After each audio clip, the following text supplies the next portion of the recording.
Assalamualaikum warahmatullahi wabarakatuh.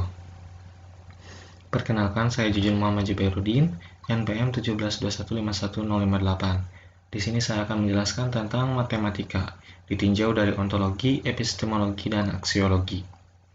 Oke, kita langsung saja ke slide berikutnya. Jadi yang pertama kita akan membahas tentang ontologi dari matematika. Apa itu matematika? Dan yang kedua itu epistemologi, bagaimana karakteristik dari matematika itu sendiri. Dan yang ketiga itu aksiologi, apa saja manfaat matematika. Oke, untuk yang pertama, apa itu matematika? Jadi sebenarnya matematika itu kan, atau setiap kata itu kan memiliki definisinya masing-masing. Nah, termasuk matematika itu juga memiliki hakikatnya atau definisinya sendiri. Untuk yang pertama, saya mengambil definisi dari James dan James pada tahun 1976. Beliau mengatakan bahwa matematika adalah pola pikir terorganisir. Bukti logis, matematika adalah bahasa yang menggunakan istilah yang didefinisikan dengan cermat, jelas, dan akurat, representasi dari simbol dan padat, lebih bahasa simbol dari sebuah ide daripada kedengarannya. Jadi beliau menjelaskan bahwa matematika itu ya sebuah pola pikir yang sistematis terurut seperti itu, dan istilah ini tuh didefinisikan dengan cermat, jelas, dan akurat untuk merepresentasikan dari simbol yang padat seperti itu. Untuk yang kedua dari Carl Friedrich Gauss, beliau mengatakan bahwa matematika sebagai ratu ilmu atau the queen of science. Nah, dalam bahasa aslinya, dalam bahasa Latin itu Regina Scientiarum, juga di Jerman Königin der Wissenschaften. Kata yang sesuai dengan ilmu pengetahuan berarti atau lapangan pengetahuan. Atau bisa disebut bahwa matematika itu yang sumber dari segala sumber ilmu. Matematika itu juga bisa terpakai di berbagai ilmu lainnya. Untuk yang ketiga dari Johnson pada tahun 1972.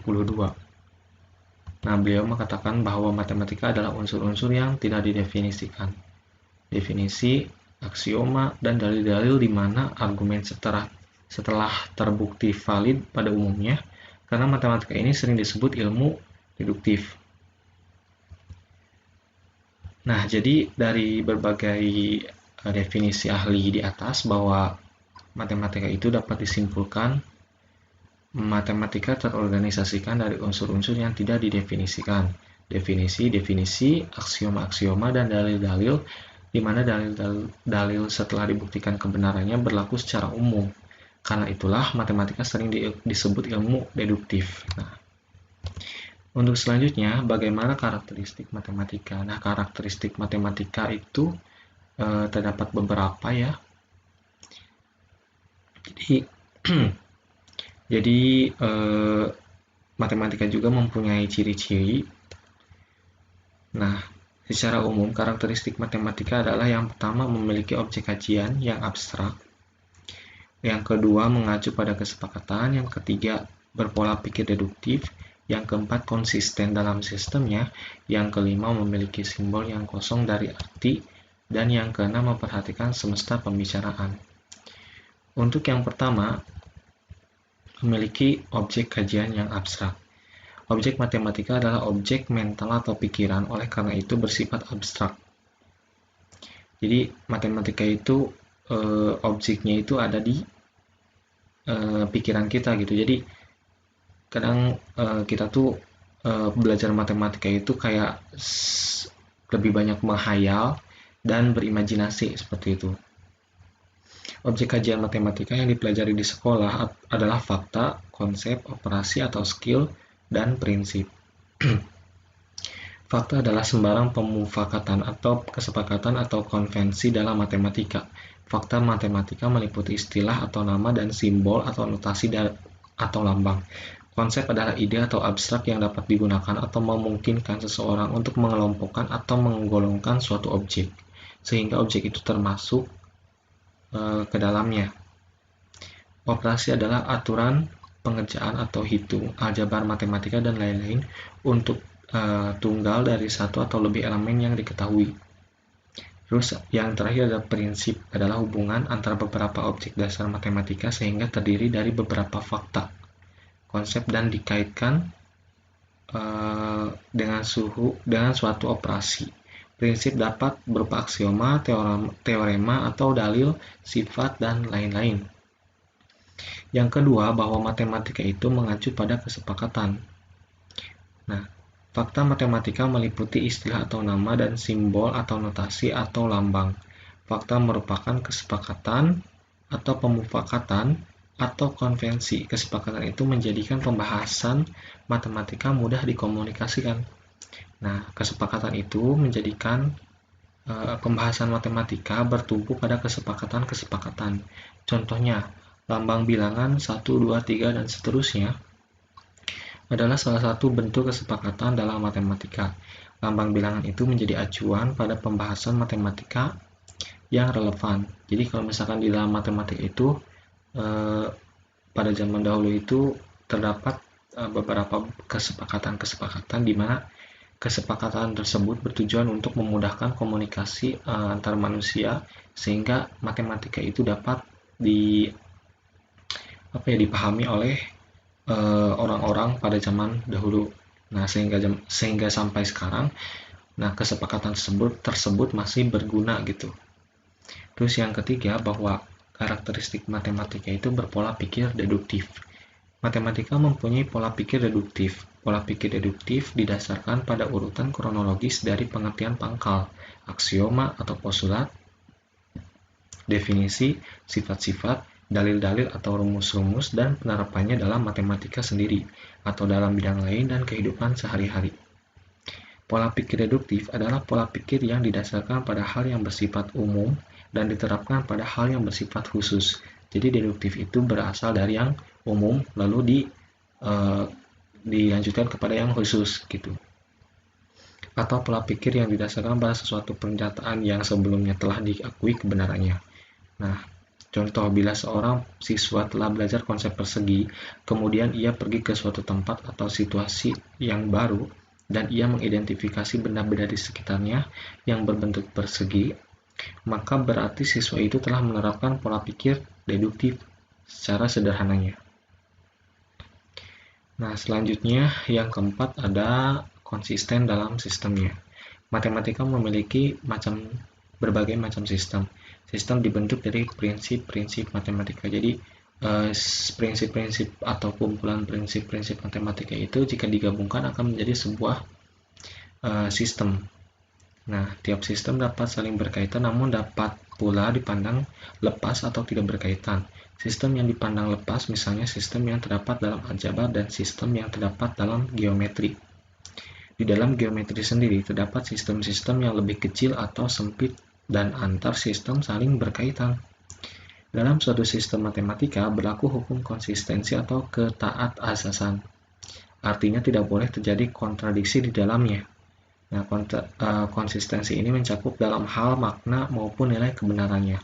Contoh, bila kita mendefinisikan konsep trapesium sebagai segi empat yang tepat sepasang sisinya sejajar. Tepat satu pasang sisinya sejajar. Nah, maka kita tidak boleh menyatakan bahwa jejar genjang termasuk trapesium. Nah, mengapa? Karena jejaran genjang mempunyai dua pasang sisi sejajar, artinya ciri-cirinya saja sudah beda. Artinya kedua bidang data tersebut jelas memiliki karakteristik yang berbeda. Karena kita mengacu kepada konsisten dalam sistemnya, jadi ya berarti bidang datar itu beda, antara trapesium dan jejar genjang itu berbeda seperti itu. Selanjutnya yang kelima, memiliki simbol yang kosong dari arti. Matematika memiliki banyak simbol. Rangkaian simbol-simbol dapat membentuk kalimat matematika yang dinamai model matematika. Secara umum, simbol dan model matematika sebenarnya kosong dari arti. Artinya, suatu simbol atau model matematika tidak ada artinya bila tidak dikaitkan dengan konteks tertentu. Seperti contoh, simbol X tidak ada artinya. Nah, bila kemudian kita menyatakan bahwa X adalah bilangan bulat, maka X menjadi bermakna. Artinya, X memiliki artinya X mewakili suatu bilangan bulat. Terus yang terakhir ada memperhatikan semesta pembicaraan. Karena simbol-simbol dan model-model matematika kosong dari arti dan akan bermakna bila dikaitkan dengan konteks tertentu, maka perlu adanya lingkup atau semesta dari konteks yang dibicarakan. Jadi sesuatu yang dibicarakan di matematika itu kita bisa menyatakannya sesuai dengan konteksnya gitu. Nah, lingkup atau semesta dari konteks yang dibicarakan sering diistilahkan dengan nama semesta pembicaraan. Ada tidaknya dan benar salahnya penyelesaian permasalahan dalam matematika dikaitkan dengan semesta pembicaraan. Contohnya bila dijumpai model matematika 4x sama dengan 10. Kemudian akan dicari nilai x, maka penyelesaiannya tergantung pada semesta pembicaranya. Bila semesta pembicaranya himpunan bilangan bulat, maka tidak ada penyelesaiannya. Mengapa? Kan tidak ada nilai x bilangan bulat hasil dari pembagian 10 dibagi 4. Di mana-mana kan kalau misalkan 10 dibagi 4 itu kan menghasilkan bilangan desimal, bukan bilangan bulat. Nah, bila semesta pembicaranya bilangan rasional, maka penyelesaiannya ada dari permasalahan tersebut, yaitu X itu sama dengan 2,5. Nah, seperti itu. Jadi sesuai atau memperhatikan semesta pembicaraan. Konteksnya itu seperti apa, jadi harus sesuai gitu. Oke, kita lanjut. Apa saja manfaat matematika? Nah, manfaat matematika juga gimana ya? Dalam kehidupan juga matematika mempunyai manfaat, dan manfaatnya tersebut dapat dibagi dua. Untuk yang pertama, manfaat bagi yang mempelajarinya, seperti yang tertulis di PowerPoint, dan yang kedua, cabang ilmu matematika juga mempunyai manfaat gitu. Nah, untuk yang pertama untuk yang mempelajarinya, bahwa di sini ada 5 manfaat. Yang pertama pola pikir sistematis, yang kedua logika berpikir lebih berkembang, yang ketiga terlatih berhitung, yang keempat mampu menarik kesimpulan secara deduktif, dan yang kelima menjadi teliti, cermat, dan sabar. Untuk yang pertama mempunyai pola pikir sistematis. Matematika adalah salah satu pelajaran yang membantu kita berpikir secara sistematis, hal yang sangat penting dalam menjalani kehidupan, baik dalam pekerjaan maupun keseharian.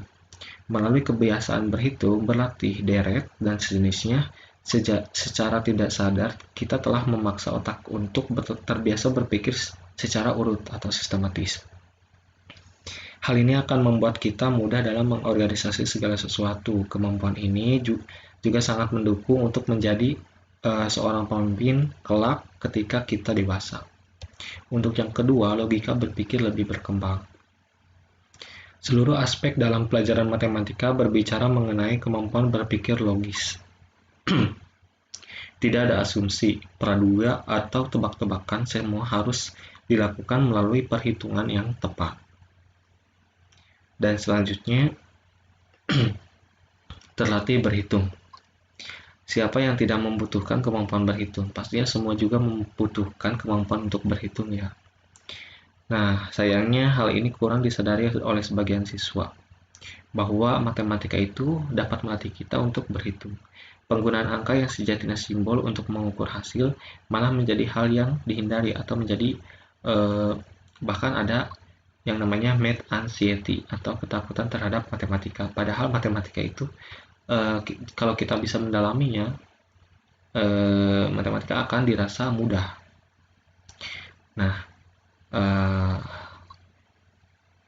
untuk yang keempat, bahwa matematika itu dapat bermanfaat untuk mampu menarik kesimpulan secara deduktif. Matematika sering disebut sebagai ratu ilmu yang matematika sering disebut juga sebagai ilmu yang bersifat deduktif. Artinya matematika membantu seseorang dalam menarik kesimpulan berdasarkan pola yang umum. Hal ini akan membiasakan otak kita untuk berpikir secara objektif. Dan yang terakhir, menjadi teliti, cermat, dan sabar.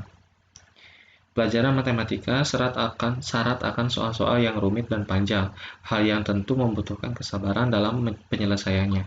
Terlebih jika salah satu langkah kerja, maka eh, bisa jadi kamu harus mengulang kembali mengulang kembali proses penghitung dari awal. Jadi kalau misalkan matematika itu biasanya kan mengerjakannya itu panjang-panjang kalau misalkan uraian.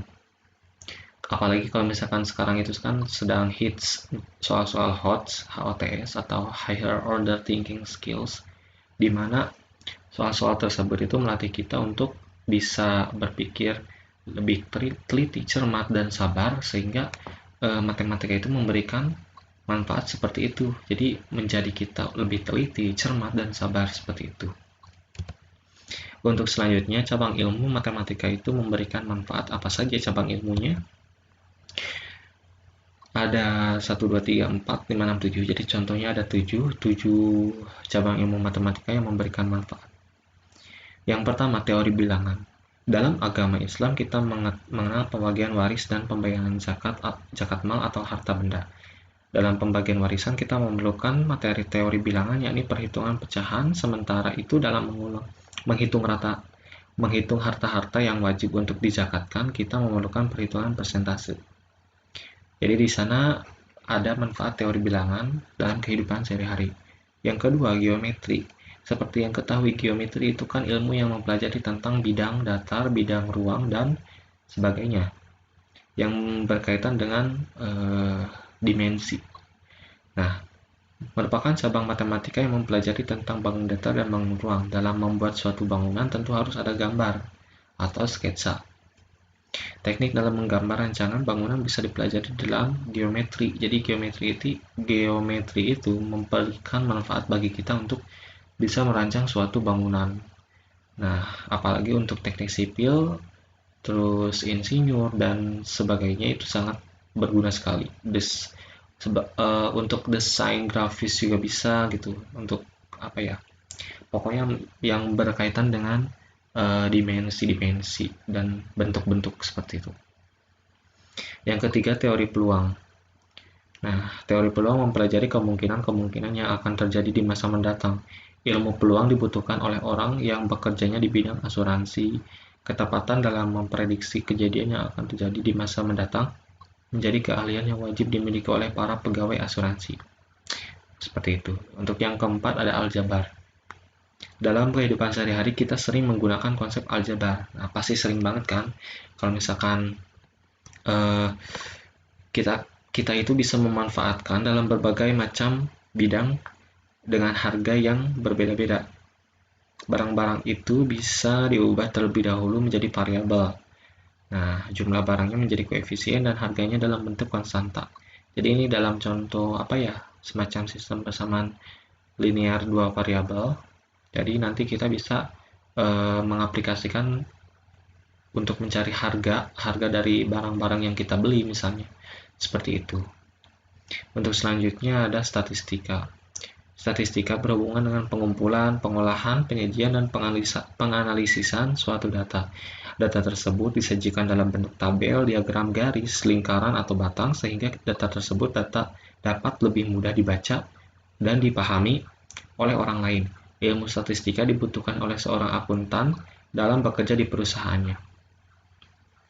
Nah, statistika juga sangat bisa bermanfaat bagi para peneliti. Terus biasanya kan peneliti itu menggunakan ilmu-ilmu statistika dalam penelitiannya, dalam menganalisis data hasil penelitian seperti itu.